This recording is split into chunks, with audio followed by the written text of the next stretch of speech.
Good afternoon, everyone, and a warm welcome to QuickBooks Labs. QuickBooks Labs is a monthly podcast designed to be the place for you to learn all of the wonderful world QuickBooks and all other accounting software. On the first Wednesday of each month, we hang around these microphones to talk about all the latest news, tips, tricks, and everything in between for QuickBooks Online. I'm one of your hosts, Simon Patrick, a chartered accountant and owner of an accounting firm called Boffix, a QuickBooks certified trainer, and you'll see if I get it right. Up there, we've got our nice little logo sat there, lovely. Same as Ash that we're about to introduce in a moment. And also the QuickBooks chat on YouTube. And join me, as always, as I've said before, is my co-host, the one and only Ash. How's it going, Ash? Fantastic, thanks, Aaron. Yes, it's me, Ash Beetson, bookkeeper / accountant / software developer. I think I'll hand back over to you, Aaron, at that point. Perfect. And you'll talk about it later, but also book author as well. Oh yes, I'm starting on that little path. Yes, indeed. So get the requests in for the autographs now before it's too late. Today we have a cracker in store for you. For the first of all, let's figure out how all this works. So don't forget our new format. We're now a monthly podcast on the first Wednesday of each month. Hence why we're on today. And actually, I've just thought we've actually clashed today, haven't we? Is it the digital accountancy show, something like that today? It is indeed, Aaron. Yes. So some of you out there might be listening on, on catch up on this one, but hopefully you had a good conference. It is good to see that all those conferences are back up and running, though, isn't it, Ash? Yes, it is. Yeah. I think I'm hoping to start going back to mine next year. Yeah, definitely hold us back. So first of all, we are live to the world at our regular time of 4:30 p.m. UK time or 10:30 a.m. US Central Time. So if you're listening to it back at a later time, like all you lovely lot who has gone to the course today, to the conference today, should I say, then why not think about joining us live? That way you can get involved with the show and ask us anything using that chat box. So just like the people who are in the chat at the moment, just stick the questions in and we will get around to answer your burning questions at the end. Furthermore, we're now live on podcasts and services around the globe. So feel free to subscribe on the podcasting service of your choice. Ash, what is the agenda for today's day? Well, we've got a few things to look through, Aaron. So we've got some few changes within QuickBooks. So a topic around the audit log that we'll want to look at. Seems to be a slight delay on the roadmap releases, we think, within what we're expected to be the summer update. We'll go on to that. The possible QuickBooks Online card reader. There's some recent reviews all about QuickBooks Online, so you'll be talking us through those. The new screen where you log into QuickBooks, that's actually changed slightly. Just to put in some comparisons between what the US see on their dashboard compared to what we see in the UK, and a couple of other updates that are still in beta at the moment. And then in some other news, we've got Intuit might be purchasing another company, and we've got some future updates as well. So actually quite a lengthy list there that you put together. So I'll hand back over to you, or is it to me actually at this particular point? Yeah, let's do that audit log one first. I think that's kind of one of the most interesting insights that's happened, hasn't it? Although we're not 100% sure what's happened yet. So let me, just before we do, let me get myself, because it just logged me back out of my particular screen. So let me get myself logged back in there first. While you're doing that, I'll say a quick hello to people in the chat. So hello, Chariot Accountants. We've got a few more as well. So just shout out when you're ready, Ash. It's taking a while to get myself logged in. Before I get myself logged in, so I came across this particular point when I was looking at another Facebook group, actually, sort of last month, where I'll just try and log in on another browser because it just got itself stuck a little bit. Where the audit log now only holds data for 2 years. So if you were to log in and, I've been using QuickBooks since 2014, I would expect if I go in my audit log to be able to look directly at anything dated from 2014 onwards. Just apologies while I'll just get myself logged back in here. It's going to be one of those days, Aaron, I feel, where it always happens, doesn't it? just get myself back in it. Just chop me out right before we started. And once I get in there, I'll be able to share my screen and demonstrate this. Now, even though I'll just chat while that's logged in. So what I have found is that I can go into the audit log and I won't actually see the data that I'm expecting to see.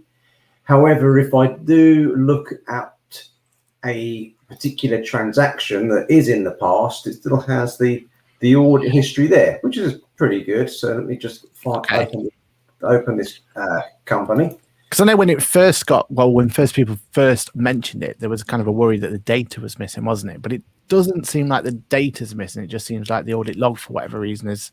Yeah, but it just seems to be the audit report, but not all of the audit information, which is a little bit strange, I find, because you think, well, all of that information is still there, but it just doesn't happen to appear on that screen, which is a little bit strange. Anyway, let me share my screen now. There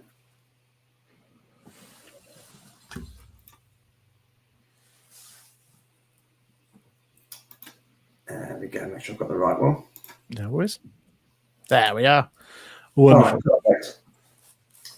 So if I were to go into my audit log that I would normally go into, so pop into my audit log, and I'll clear that filter, and I'll say I want to look at transactions between a particular date. So if I was to put in there from 1st of May 2018, it's, I get a red box basically saying I can't do it. It goes red. If I come in here, if I put 0108 2019, if I put in there 0109 2019, it allows me, because that is in the 2-year window. So I was, when I first saw that, I was horrified, to be perfectly honest. I thought, what?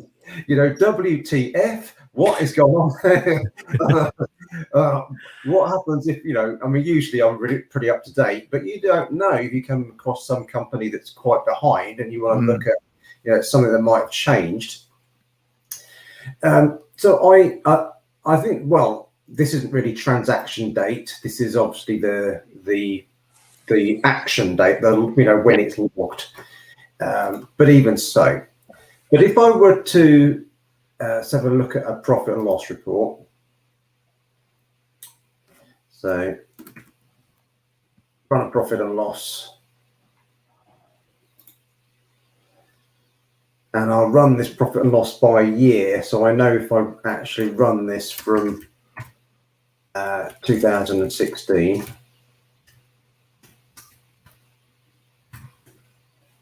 Date. Run that by calendar years will do. Yep.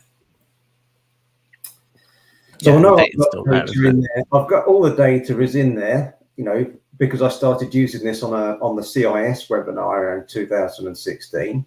So if I were to look at, say, one of these income for 2017,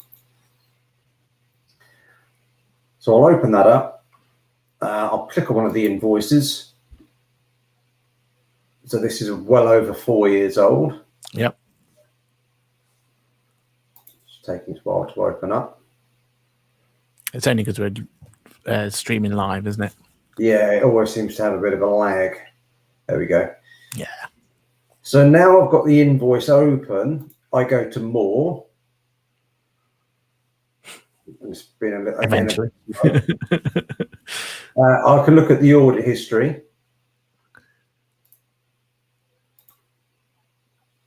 And it'll just bring it up as normal. And all of it's there, from when it was created. Because Yeah, it's strange that I can't see that in the audit log, but the audit log is still there, but hidden. It's connected to the transaction itself, isn't it? Because Yeah. like when I first heard about this, I thought to myself, okay, so I mean, they definitely wouldn't have purged the transactions because that would be kind of crazy, wouldn't it, if they started purging transactions? But what in my mind, I was thinking, well, they probably what they're trying to achieve here is just wanting to reduce all of the probably administration burden because the audit log is so sophisticated. It tells you when people log in, log out, and all that sort of stuff. So I can imagine that system data. I don't know if that's what you'd call it, but you know that less of the financial data and more of the kind of other data, you can kind of understand if that's getting purged after 2 years. Fine, we don't need it that long. You probably won't need it more than 6 months ago, would you, or a year ago, whatever it's going to be. So I understand that data going, but half of me was worried that sort of that audit data was going to go as well. But yeah, I suppose it's been. I mean, is it because you've interacted with it within the 2 years? You haven't, have you? You've never touched that transaction. That's 2017. no, because that was the last time it was touched. Yeah. Was 2017. Yeah. So at least the good thing is there that although I don't see it in the audit log, it's still there. Yeah, and there's been a lot of kind of weirdness happening with that audit kind of search bar as well, because I noticed another people not complaining, but saying how that search bar is not working as intended either.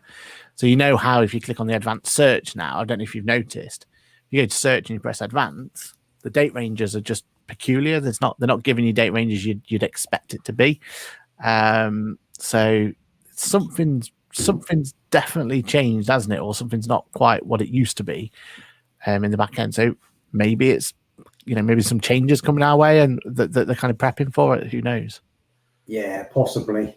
I mean, I do find that actually the actual search area here can be a little bit hit and miss. So when you do an advanced search, or if you put in there, perhaps go to search for an amount, it comes up with nothing because although you put in there they're trying to search £50, it might not find anything because it's trying to find a 50 reference. Yeah, because now the return gets straight. Yeah, it's got reference 50. And that's not what I was looking for. I suppose it's useful if you're trying to find a particular invoice number, but it doesn't sometimes bring up the invoice numbers, does it? So, I found that, on that search bar, if you don't press return and you just leave it to do what it does, it will find something. Yeah. But it doesn't. Part of me, because it got a bit of an update, didn't it? A couple of years back. So part of me wonders if that's kind of something that is being worked on, is the whole search element of it. And how it works, because even like trying to find profit and loss transactions sometimes can be reports can sometimes be hit and miss as well, can't it? So we've had it happen a couple of times in the courses where you can search, if you're logged in as an accountant as we are here, I could search for a report or attempt to search for a report. I think it was like the custom summary report, where I won't be able to find it here. I've got customer balance but not custom summary. But if I actually go to the reports area down the left-hand navigation, and search within there, then I can find it. If I start touching in their custom summary, I find that's what I'm looking for. And I think there were some similarities with, the stock report. So if I'm searching from in one place, it's called the stock report. And if I come here, I think here it's from stock. In the magnifying glass, I have to search for inventory, physical inventory worksheet, stock take worksheet. So they're exactly the same report, but found in a different name, depending on where you're looking. So that's strange, isn't it, that one? Yeah. So that's just that's an extra free tip for today. If you can't find the report as an accountant when you're using the magnifying glass, don't forget to come back into the reports area and search for it here, because chances are you'll find what you want. Brilliant. Extra free tip. I love it. Yeah. But yeah, it's an odd one, isn't it? Hopefully it's not the sign of data being purged or anything like that, or heaven forbid there's a paywall behind data or something like that, like they have in America. But we'll see. We'll keep an eye on it, and we will let you know in due course. Anything else on that one, Ash? No, that was it. It was just really that bit on the audit log. So it's not as bad as what people think when they first come across it. I think that's our main thing there. It's not all bad. Definitely. All right. Okay. So this one I'm about to bring up now, bit of tongue in cheek in this one, but this one is basically asking the question to QuickBooks themselves and say, when does summer start? Because in my mind, I feel like summer's pretty much coming to the end. What would you say, Ash? Is it, have you felt like there's been a summer this year or? Well, actually, if I were looking outside at the weather, if I looked at the outside of the weather pretty much any time this year, summer might have been some sort of blur or maybe just some hope or a distant memory. But I don't think it felt like summer. And now we're in September.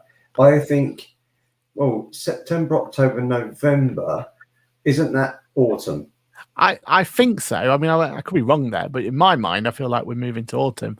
Yeah. And the only reason we jest about it is because we're still on our spring product release cycle with QuickBooks. So I want to say 2 years ago now, they started this quarterly update cycle, didn't they? And it was working really well, wasn't it? Every quarter we had a different products releases. And we got to learn more about QuickBooks and everything else.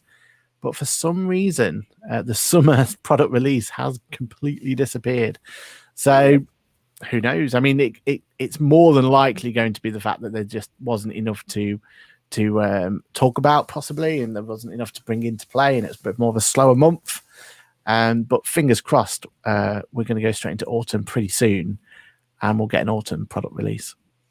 Yeah, possibly. I try to cheat the system because I know when you look at some of the prior months, the address bar changes to updates /summer/ or -2020. So I tried to actually put in spring and summer. Have you tried autumn yet? With different years, and it still didn't work. So it's not even a little glitch in the website, unfortunately. So that's a shame, isn't it? Yeah, oops, we can't find summer. Never mind. I'm sure we'll get one of those Indian summers. Yeah. Come through at some point. Brilliant. Okay, so that's just so people I mean, I don't know if we were expecting any product releases for it. I don't know if that was something that was teased or not. I mean, I suppose they haven't had any QuickBooks events or anything to kind of push anything. So I can imagine QuickBooks Connect or the regional ones of this next couple of months, aren't they? So if they're going to announce anything, they'd probably save it for those events. Do you think? Yeah, I think you might be right, Aaron. So yeah, we've got the UK usually February, isn't it, for the big one? Connected ones are around, and then we'd normally have QuickBooks Connect sort of around March in the UK. In the US, they must be expecting their next QuickBooks Connect anytime now. Usually around November, December. Yeah, that's true, isn't it? Yeah. So I suppose there'll be announcements there, but I guess US focus on that one.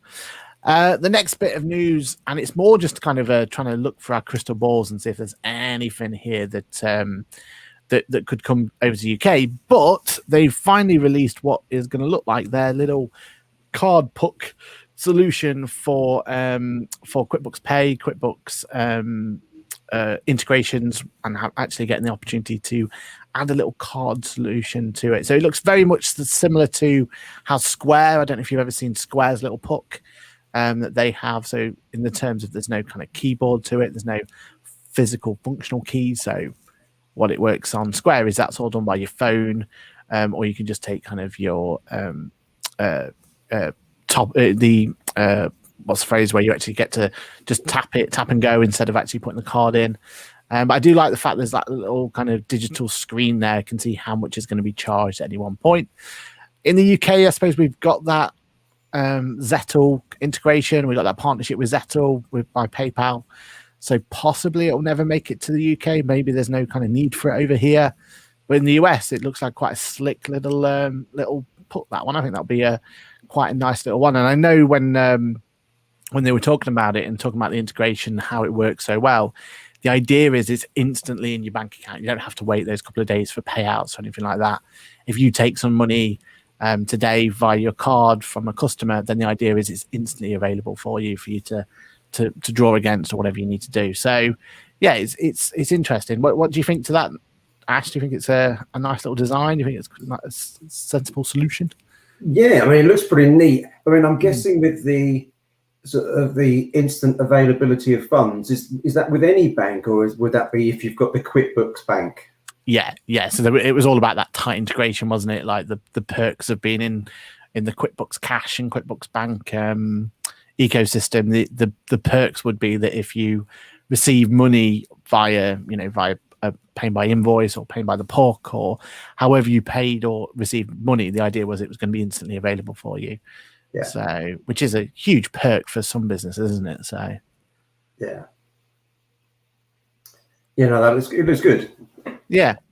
And hopefully, just like we've seen with the Zettel integration, I can imagine this one will be even tighter in terms of getting that data into QuickBooks. So, seeing what comes through, you might even be able to be clever enough to kind of be able to allocate the products on independently, them sort of things. So, because I suppose in America, they have the point of sale solution, don't they? I don't know if you've ever played around with it, but there's a QuickBooks point of sale like app, if you like. And I imagine it kind of works well with that. So yeah, it'll be interesting to see if that functionality at least comes over to UK. Yeah. Awesome. Then there's a couple of smaller updates as well. So if you've been logging into, in fact, I won't. Can I show that one? Yeah, I can show that one over here. So if you've been logging into QuickBooks lately, you'll see that there's a slight change for some of you in terms of what it looks like. Just over here. So the actual sign-in page, once you've signed in, if you've got multiple companies, this page has now changed. It seems to have changed massively for the better. But if you remember it before, it used to just be a list of names. Now we have the opportunity to see what clients we've got associated with accounting companies. We can search between companies. So that seems to be a much better experience. It doesn't seem to be on every single client who logs in at the moment, or every single user, should I say, who logs in at the moment. But that should be quite nice, interesting, or definitely a change for the better. Don't you agree, Ash? Yeah, I mean, it does look nicer. I will agree. And I do like the fact that when you sort of click on, as an accountant, you can click on, you can see all of the clients that are held behind your accounting practice. And I guess if you were a bookkeeper and you might work with 2 or 3 accounting firms, you could think, oh, which accountancy practice is that client under? And you could sort of look without having to go into each one. Yeah, that's a good point. Yeah, that's a good use case. But what I did find is that when I used it, just today, in fact, when I clicked in and I sort of, clicked within my accounting practice and I put in my client name, it doesn't actually take me to the client. It just takes you to the accountant dashboard. So although I've selected the client, it takes me to the accounting dashboard. I've got to select that client again.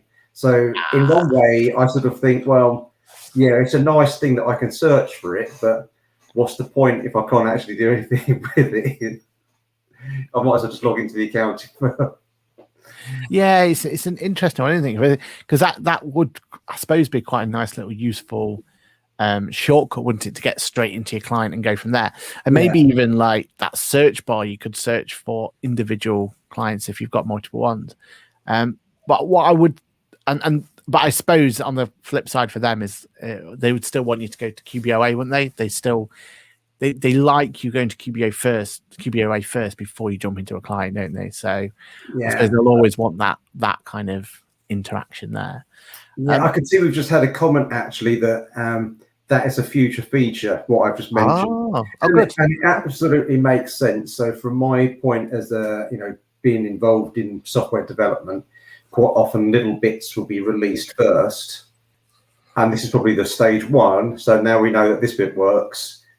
There'll be something else that needs joining, like joining a few dots together to make the next bit work. and that's probably what's going to happen next year. So yeah, so thanks for Chariot Accountants for pointing that one out to us. That's that does make sense. Nice one. I suppose where this really becomes advantageous, though, this view here, and it is something of a bit of a, I think a lot of people can get confused on, is that idea that when you first set up your QuickBooks, especially from the accountant side of things, when, I don't know if you've come across it, where they've got multiple kind of logins and multiple people who have set up different QB accountants areas, QBO areas, especially in larger firms when it first got kind of set up. I think if it wasn't set up in the right way and like multiple people went off and did their own kind of setups and everything else, it's always been a bit of a minefield of trying to navigate and find where clients are held, or if you've got branches or anything like that. So I think that's where this would become really useful. So I think this change was kind of looking at those bigger practices, looking at those bigger client portfolios and going, look, how can we make it better for them? Yeah, because it can be a nightmare, can't it? For when it was just those list of names, and sometimes you weren't sure what that name quite meant and everything else. It's like, even for me, I've got a USA account and a UK account, so having the idea that I can see one that distinctly says USA and one that says UK, it's probably going to make my life easier. So yeah, it's definitely a change for the better, isn't it? Yeah, indeed it is. Then we've seen another small change as well, but this time over in the USA account. And this one is the Get Things Done tab has evolved. So we will kind of tease this when we were told about the Get Things Done tab. So that's the one that's in your dashboard when you log into QuickBooks Online. We were teased that kind of the reason that they split it in the first place. So that, if you remember, they split it from Get Things Done to Business Overview. Business Overview being that old style kind of dashboard, if you like, where the Get Things Done tab was supposed to evolve over time to, so you could get things done, I suppose, was the idea of it, wasn't it? But the things that kind of look good here, or the way that me and Ash were talking off screen beforehand, is this that reminds us very much so of QuickBooks desktop. So, Ash, what do you think to this little change? Yeah, it's nice, and it's like Sarah, it just does take you back. Sort of gives you a nice warm feeling almost, but it's not. We're not 100 million miles away from what we used to use in some respects. And what I would probably also say is that, and this is probably why it is very much actually in the US, is that in the US there is still a huge amount of people using QuickBooks Desktop. Okay. Yeah. And as I'm sort of looking at it, it makes a lot of sense, because now in the UK, QuickBooks Online, more people actually probably went from using, Xero, using Sage Desktop to QuickBooks Online than what you had people using QuickBooks Desktop to QuickBooks Online, because there wasn't a massive sort of QuickBooks Desktop a number of users in the UK, nowhere near compared to the US.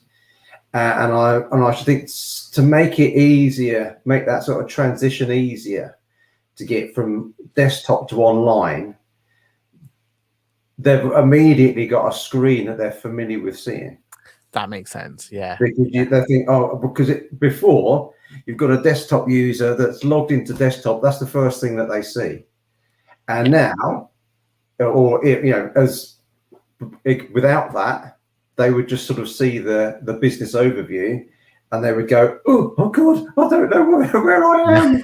But at least, with this, they've got the ability, because all of those little tiles are clickable, that are on there. So if they want to add a product or service, they'd be able to click on it. So it is guiding them through. It's guiding them through that, that money in that workflow, isn't it? Yeah, exactly. Yeah, that's the word I was looking for. It's guiding you through that workflow, without you having to think too much about it. Because sorry, Aaron. No, go for it. Go on. And I did that when I was actually using the Sandbox company. So for anyone listening, a Sandbox company is just like a QuickBooks testing area that you can use as a developer. And when I created a new company in there, it actually gave, for the US, it gave me a lot more of the, asking me questions about my company than what we normally get. A lot more. Do you want to do this? Do you want to do this? Do you want to do this? There was that. In some ways, I actually felt there was too many, because you could accept it or you could press skip, which is what I did because I wanted to get it set up quickly. But I think it's giving maybe some people just a extra bit of hand holding that they might need, to make the whole sort of transition from one thing to another a little bit easier. And that's got to be a good thing, because with Making Tax Digital going to force a lot of people that's never even considered software before, or never cared about using software before. The more hand holding we can get at that front thing is definitely going to be important, isn't it? Because we're going to have a whole raft of new people learning to use software for the very first time. So I think, the more they can hold on, the better.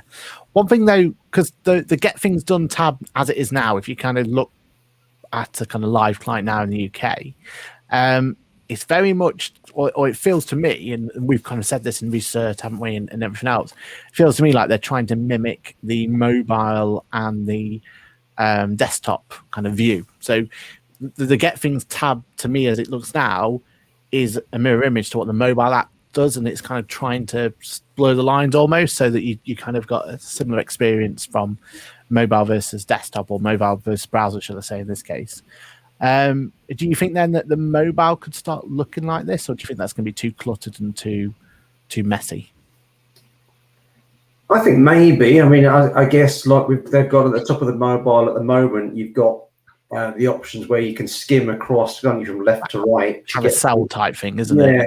So you could sort of have money in, money out, and flip across to see what thing you might want to do next. Good question or good comment that came through there. Expert help, talk to your accountant that's been spotted on that dashboard. I've got logged. I'm sort of logged into my sort of test file, and I on the one that I'm looking at, it actually says talk to your bookkeeper. So I guess depends how you're sort of logged in or maybe set up.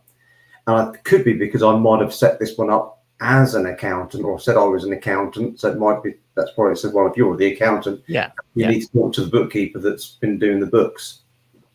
Oh, that's clever. Yeah.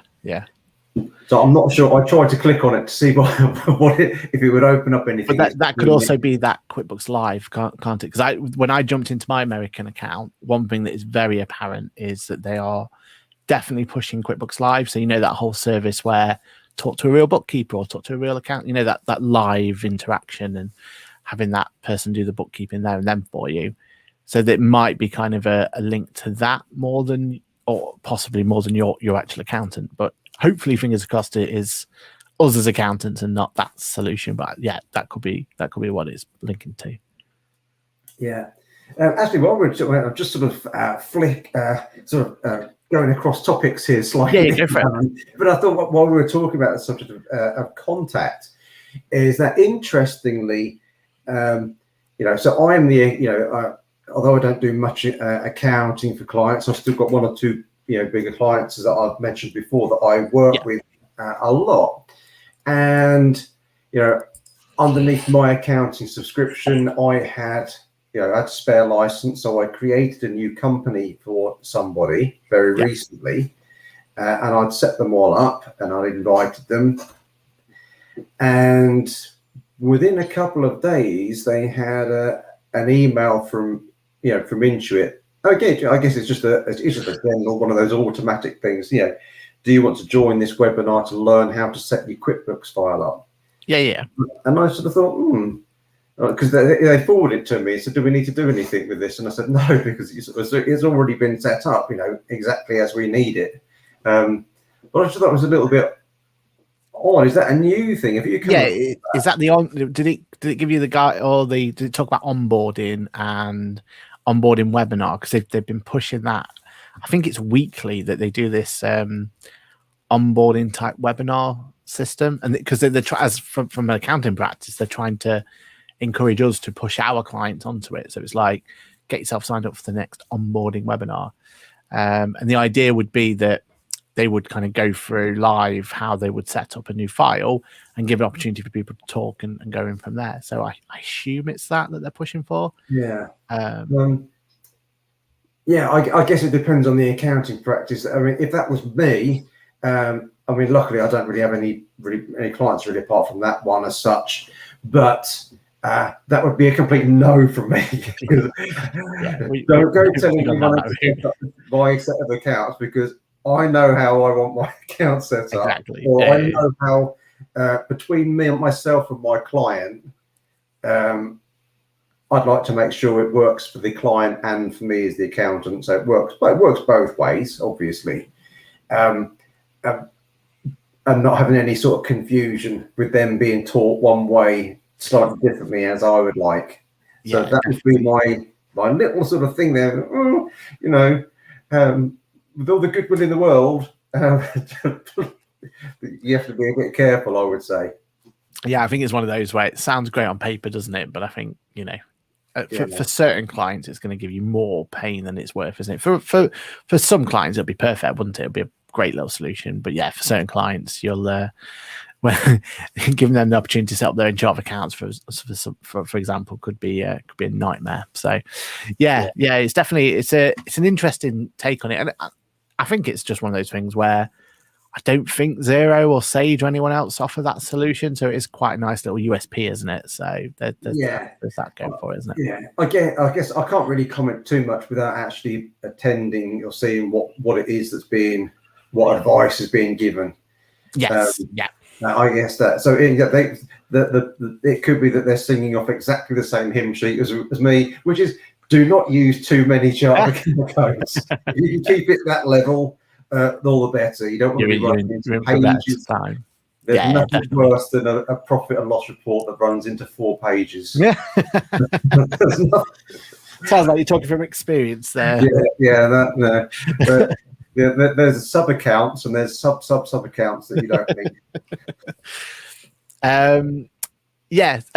So just while we're just talking about the US one, just so we've seen another quick change, just so we can cycle that one off. I've noticed this one here. Now I can't remember when this came in. So we've talked about before the whole price rules. That's something that's I'm personally quite excited about. I think the idea of that coming into the UK will be quite a nice little change. And the idea then is, depending on what customer you've got, you could have your own costing sheet for that particular one. So, maybe you've done some wholesale discounts to them or whatever it's going to be.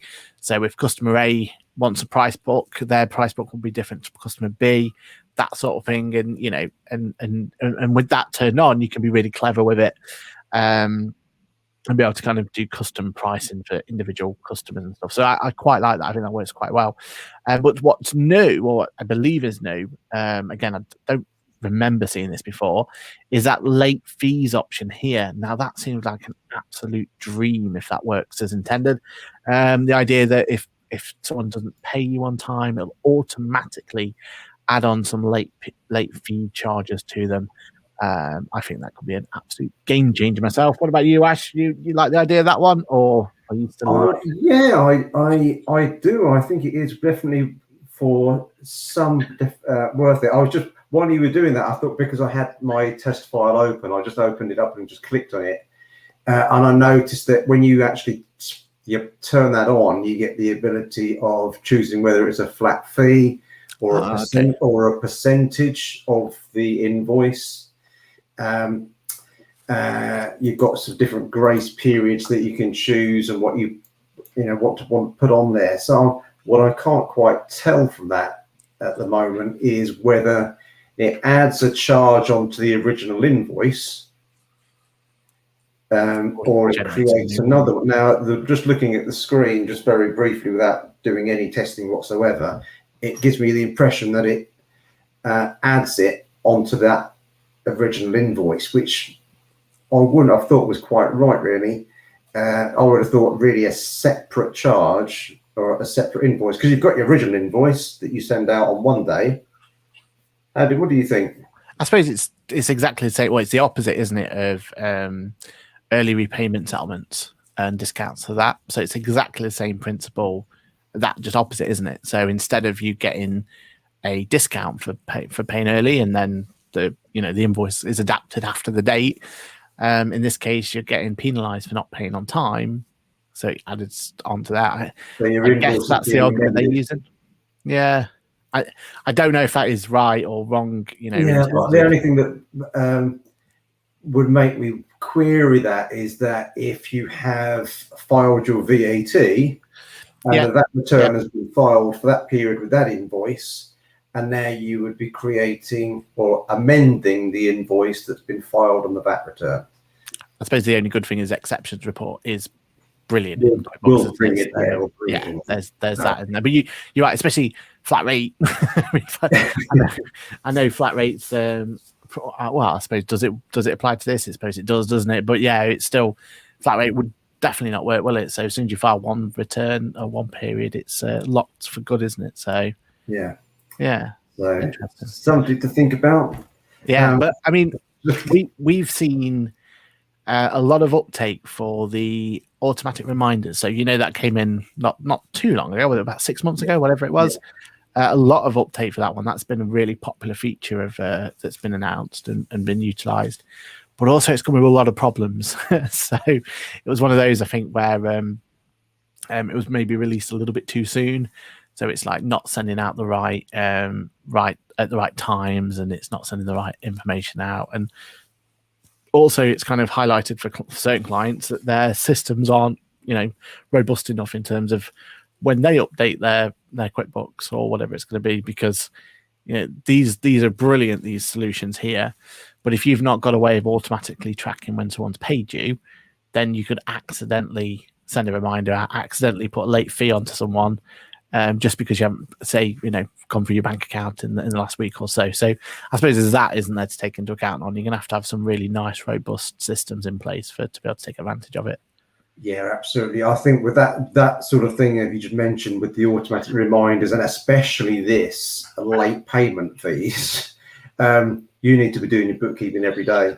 Yeah, exactly. I mean, because you're really going to rub a customer up the wrong way if you have not recorded their receipt and you've sent them a late payment fee. Yeah, that's what is it? How to I can't remember the saying. How to lose clients. Yeah. How to lose friends and gain enemies, something like that. So yeah, definitely. All right, wonderful. Well, let's hope, or let's fingers crossed that's going to come over to the UK pretty soon. I'm definitely up for the idea of that late fees option. So our next bit of news is very strange one. I didn't expect this one coming through, but Intuit are about to buy, or by the looks of it, they're already pretty much there. They are in talks with buying a new company. Now, if I was going to do a straw poll of what companies they could be buying next, I imagine we'd be talking about, e-commerce platforms, or, VAT solutions, or receipt capture solutions, something like that. But no, QuickBooks are about to spend £10 billion on on MailChimp. So they're coming in for MailChimp, which is a bit of a left-wing one, isn't it, Ash? Did you see that one coming? Was that something you saw in the tea leaves? I certainly didn't, but MailChimp have got a huge customer base. Yeah. Anyone who's anyone that sent out some sort of mailing has probably used MailChimp. Yeah, so without doubt. I guess it's just another way of, being able to reach out to other people that might be using other software as well. So yeah, and I'm sure MailChimp makes good money. Yeah, I use MailChimp, and I know there are free versions, but I pay for it as well because I want to get stuff sent out. Yep. So yeah, why not? I guess I just wasn't expecting it, like you're saying, but they earned their profit before tax was 300 million last year. So it's not too shabby, I suppose. A couple of years, and you've paid back that 10 billion. Well, I suppose more than a couple, but you know what I'm trying to say. So yeah, it'll be an interesting one. I assume this is one of the ones where they're going to buy it. There's no real integration as such. I can't think of how that would integrate with QuickBooks. I don't think it was, how lately there's been one SaaS one SaaS acquisition. There's been TradeGecko, there's been T-Sheets, and they were all acquired so that QuickBooks could benefit from them, wasn't they? They were all rebranded to QuickBooks Time and QuickBooks Commerce and everything else. I can't imagine this is something that's designed to be fitting with QuickBooks, but well, I don't know, you say that, Aaron, but if you think about it, I mean, I know they've got some solutions sort of already, but if you just wanted to send all of your QuickBooks clients a little annual reminder to say, can you get your tax return information in, or the tax season's just ended. Yeah, that is true. Why not get this stuff into us, now, and you can have lots of time to worry about paying your tax. And, you do that in QuickBooks, but behind the scenes, what you're using is a MailChimp piece of software that's basically been white labeled with the QuickBooks badge on it. So if they buy something that's called MailChimp, they can just take out the bits that they want and plop it in the back. So QuickBooks Chimp is coming. Is that what you're saying? QuickBooks Chimp. That's I'm just going with what the QuickBooks Time, QuickBooks Commerce. You jest there. Actually, it's got quite a nice ring to it, and almost. I'm just thinking. I'm just trying sort of funny stuff here, but I'm just thinking of the QuickBooks logo. You could make a little chimpanzee head out of it. Sorry. I've just got off of one. I'll tell you, if anyone is listening here, you might want to buy that domain. That could be a nice little earner for you there if you go out and get that domain. So yeah, actually, I'm going to go on to search domain names. QuickBooks, see what's going on there. Yeah, it's I suppose what they could use it for is they could use it as an ability for QuickBooks accountants, QBOA. That's one of their little perks, because I know there's that. I don't know if you've seen what perks we had, but we had one with Squarespace for a while. That's not there at the moment. DocuSign was one of them, wasn't it? That was a discount and stuff. So they could give you a cheap or a free version of the paid for MailChimp, couldn't they? As part of that, I suppose. But yeah, it's an interesting acquisition. You obviously outpriced yourself. You should have gone to 10 billion and not to 12 billion. You should just we have to sort of renegotiate next time we get approached. Yeah, they obviously went for MailChimp a little bit cheaper for them. That's what it was. Yeah. So it went through from there.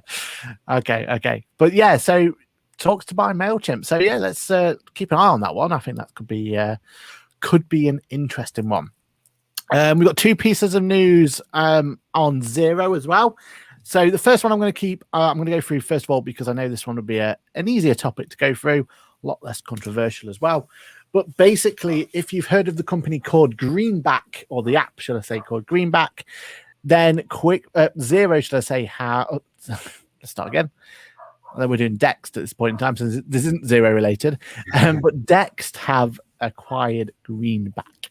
So Dext, for people who haven't seen this and living under a rock at the moment, Dext is the new name for Receipt Bank. And basically Dext is now their platform, if you like, where they've basically put all of the Receipt Bank functionality and they've now put it into different areas of it. So Dext isn't just supposed to be about Receipt Bank and receipt capture, but they've made their own little ecosystem, their own little platform. Works brilliantly. It's not just about capturing receipts. It's all about analyzing data. It's all about trying to bring some elements into there. And their acquisition of Greenback means that they now have the ability to offer an e-commerce opportunity for their customers as well. Now, what that's really exciting for is that means that they've kind of got a direct competition or direct alternative, if you like, for OneSaaS, which we've already mentioned. Who now are owned by QuickBooks, by Cinder, which is a great platform that I'm using as well. Link My Books, those sort of e-commerce platforms.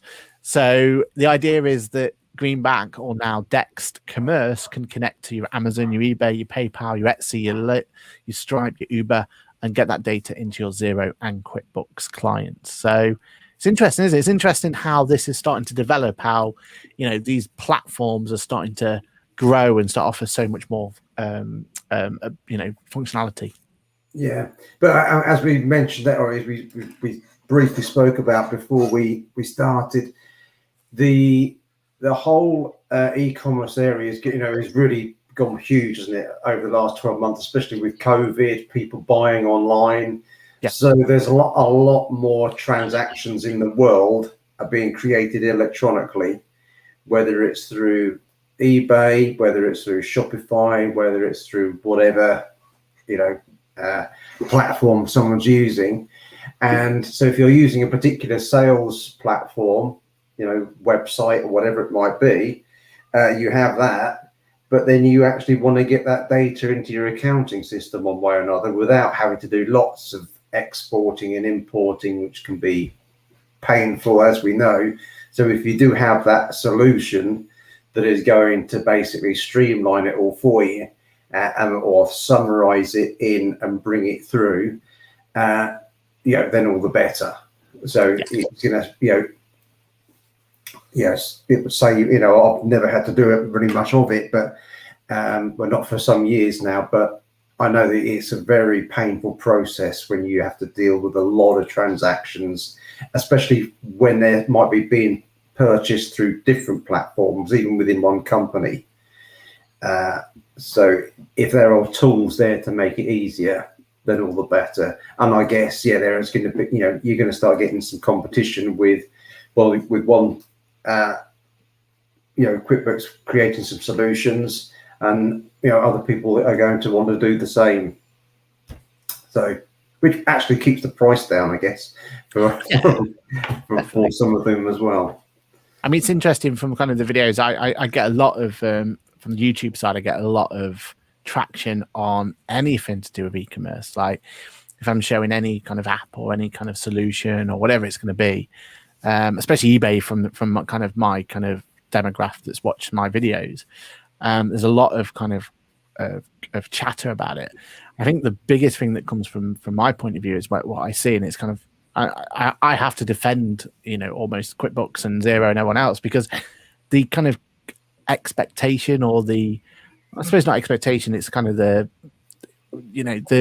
feeling when they buy these apps, or when they buy QuickBooks or they buy Xero or whatever it's going to be, from an end user point of view, is they're expecting, or there is a kind of, I suppose expectation is the right word, it's they're expecting that software can just connect with eBay and can connect with Amazon and just natively. Like that's what perceptions are probably the better word. That's what their perception is going to be, is that you buy QuickBooks, you buy Xero, it doesn't matter what you buy, I just type in my eBay password and I should just get that data in. Surely that's how it works. And obviously we know it's so much more difficult than that. There's a lot more moving parts to that. But I think somehow, some way, and QuickBooks is already on this path because they've acquired one SaaS. So that will slowly start building in. You'd expect that to have native integration at some point, wouldn't you? So they'll have that opportunity to bring it in. But it's interesting. It's interesting kind of hearing that chatter and what people expect and everything. And I think, the more that these companies can kind of offer solutions, the better. But I suppose the downside at the moment is there's a lot of confusion of which software is better or right suited for it, and everything else. I know we've got apps. What was the company that we had on about 6 months back? But I know we've got great people like that who are kind of reviewing different software solutions and how good they are and everything else. But it is difficult to kind of look through the wood through the trees to try and find the right solution for each individual business. Yeah, I agree. Yeah. Oh, App Advisory, is that who you're talking about? That's it, App Advisory. Yeah. So it's going to be a tough one. But at least when like Greenback has now been acquired by someone like Dext, your assumption is then that it should start being more unified experience. If someone's already using Dext, it should just it's a tick of a box, basically, isn't it? And they should also start seeing the benefits from there. So yeah, it's going to be a case of you're going to be either a QuickBooks kind of focused accounting firm or a Xero focused and a Dex focused. And I think there's definitely going to be a lot of kind of changes coming forward, I think. Absolutely. I think we're coming to time soon, Aaron, I think. We are, but we have one more juicy topic that I want to talk about, and then we will call it there. This one, I just want to get your opinion on this one at all. But Xero has revamped their app store. So that's a great news, isn't it? We love that idea. Their app store has been revamped. So the idea then is that they're looking to try and make it so that more people utilize apps associated with Xero, which is great news. But they've started to play around with the idea of a 15% referral fee / app subscription charge that is commission payable by app developers. So Ash, with you being an app developer, what do you feel like about this change coming upon you? So just to give some clarity to people listening, the idea would be that if you go to use the Xero app store and you buy an app like NetTracker, which I highly recommend, then the idea would be that if you buy it directly from Xero's store, so not from NetTracker themselves, but from the Xero store, then 15% of that fee that you're paying for that particular app will go to Xero, whereas the other 85% will go to the app developer, which is very much the same as what Apple and Google and all them lot do on your phones. When you buy an app through there, it's the same sort of model. So, Ash, what do you think to that? I suppose there are pros and cons on this. So if I look at it and think, well, if people coming through Xero, if the Xero app store is getting me 10 times more sort of revenue than what I do if people just buy it directly, then well, I might as well just take it, and the charge is a charge, and that's all there is to it. But I guess there is a lot of from our side, there could be a lot of complexities associated with that. So it all depends on who does the customer pay first. Is the customer paying Xero first and then Xero paying us, or is the customer paying us and then Xero basically monitoring who has created that subscription, whatever, and then send us some sort of invoice where we need to pay it. So until you actually mentioned it today, Aaron, I had no idea about this. And anyone that signs up for NetTracker, they just pay us directly because they become a customer. We raise an invoice automatically through QuickBooks, and it gets automatically paid through Stripe. Yeah. So what? So the sort of 15% charge wouldn't fuss us too much. If it gains, if you get lots of additional customer traction through it, that would only be a good thing. Yeah. But the only thing that would worry us is just how all the mechanics, how it all bolts together.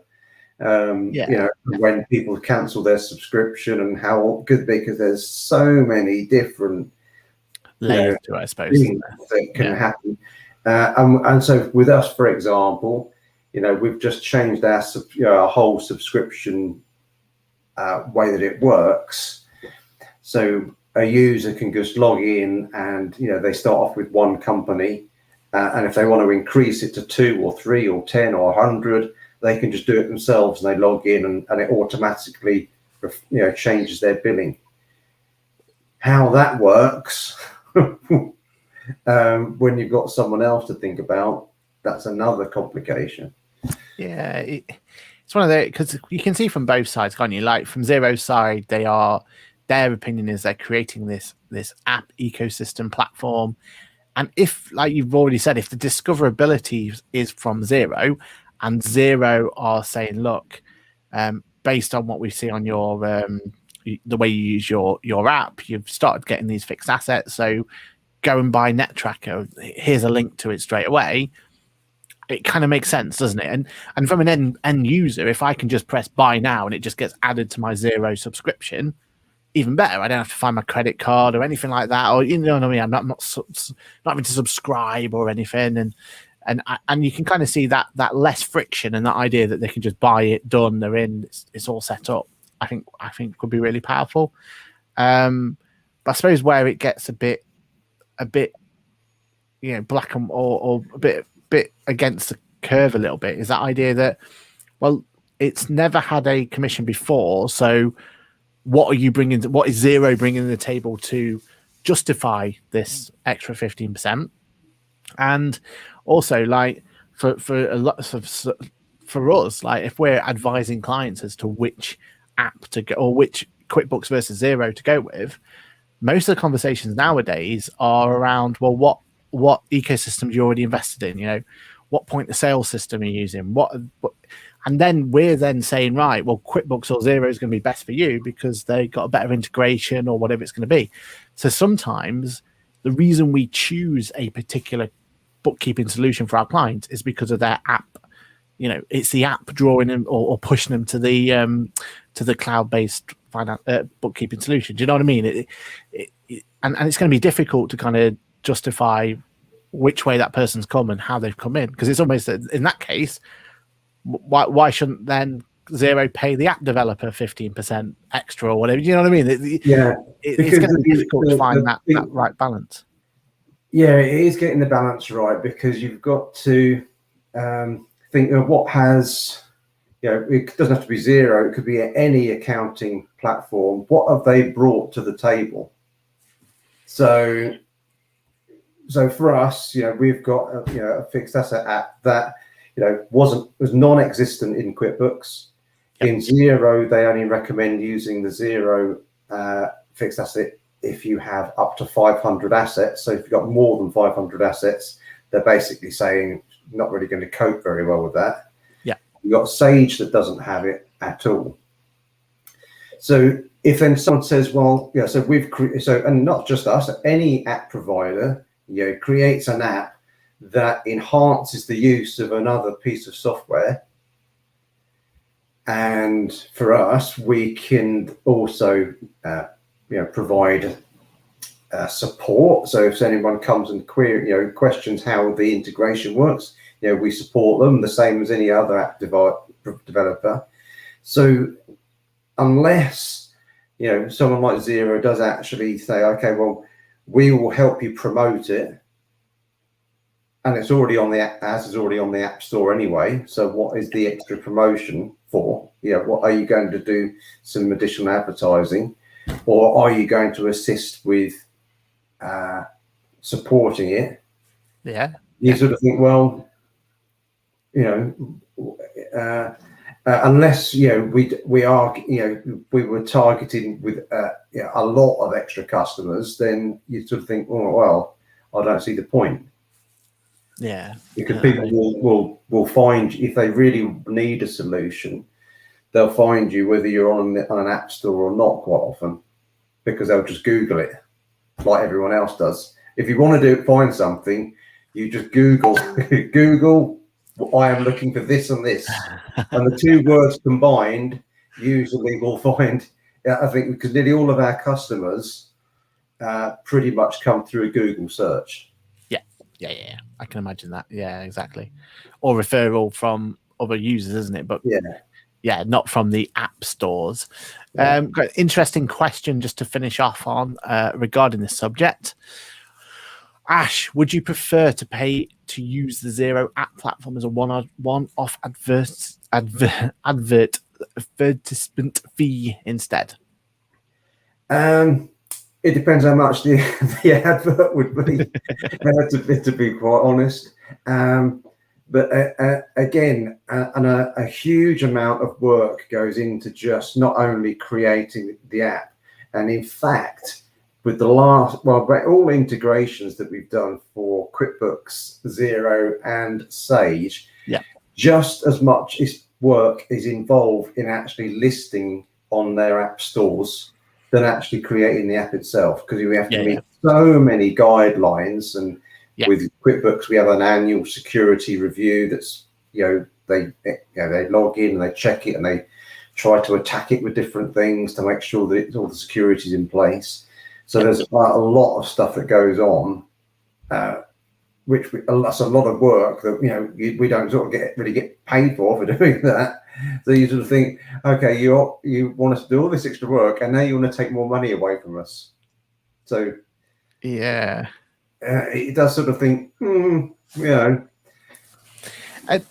like if you think about where they've got this business model from, it is from the Apple and the Google Play Store and the Apple App Store. And I don't know if you know about it from the computer game side of things, but there's an Epic store and there's a Steam store, a Microsoft store, and all these online marketplace stores, they do charge that commission. But like the argument's always been that you can't buy it from anywhere else. It's not available anywhere else. Your only option is to buy from this, especially in like the Apple ecosystem and everything else. They will only let you buy it from the Apple store. And the justification is because Apple's made sure that it's safe. It's not going to damage your phone. You're not going to give your data away. It's all that sort of stuff, isn't it? And like you just said, QuickBooks are doing that with you, and they're doing those tests and they're making sure it's secure and they're making sure it's safe. So I can kind of see there's work involved, but as you said, like you have to do just as much work, if not a hell of a lot more, just to get it into that position in the first place. So yeah, it's just stings a little bit that they're adding it now. If it was there from day one, you'd accept it, wouldn't you? And you'd be like, right, okay, well, for me to be on your platform, I have to have this charge, and maybe I don't on QuickBooks, maybe I do on Xero. That's fine, but to ask for it now and to bring it in now when doesn't appear to be anything extra or anything fancy, then it's an odd one. I mean, QuickBooks have www.apps.com. If your app isn't being found on www.apps.com, then what hope have you got from any other app store, cloud-based app store, so marketplace. So yeah, it'll be interesting. And it's interesting as well that I found this piece of information on a news article and they haven't told you yet. So it's an odd one, isn't it? Yeah, well, perhaps I recently had an invitation to one of the sort of Xero apps community with developers, and it was because they're Australian or New Zealand based. Yeah, it was for something like 3 o'clock in the morning. And I thought, no, I'd love to attend, but I am not attending something at 3 o'clock in the morning. Yeah, and maybe they won't introduce it to UK. Maybe it'll just be a Xero, a New Zealand or Australian only fee or something. But yes, it's not come through to me yet. Yeah, but we'll see. We'll keep an eye on it anyway. Yeah. All right. Well, I think that is all the topics we wanted to cover today. It is. I think. Yeah, go for it, Ash. I was going to say, our next webinar would be or podcast, I should say, 6th of October. So that would be Wednesday, the 6th of October being our first Wednesday. Perfect. And we promise then we will talk about your book as well, because that was due to be talked about today. So a little teaser of what we're going to talk about next time is Ash becoming an author, and get you the opportunity to understand exactly what it sounds like, because it definitely is a peculiar experience, put it mildly. So yeah, it'll be interesting to go through that with you next time. So Ash, have you got anything planned for the week? Is there, or month, should I say? Is there any videos? Are you back on the video bandwagon yet? Is there anything I'm still not back on the video. I've sort of have a little sabbatical from video producing at the moment, while I'm putting all of my efforts into writing this book, which we'll go into more detail about next time. So we'll leave that as the teaser trailer. We'll see. Brilliant. And then for me, I've got quite an interesting one on flat rate scheme, because we found that there are some peculiarities with flat rate scheme, let's put it that way, in the world of QuickBooks. So I've got a video out on that one due. And then I'm going to be looking at the integration for Accounting Manager and QuickBooks as well, because they've had some really good integrations lately. So I've got some good video content on that. So that should be a good one. So with that, then, I think that's just a goodbye from me. And it's a goodbye from me, Aaron. Cheers, everyone. We look forward to seeing you all, or producing this for you, in a month's time. Take care of yourself, everyone. See you soon, and bye for now. Bye. Bye.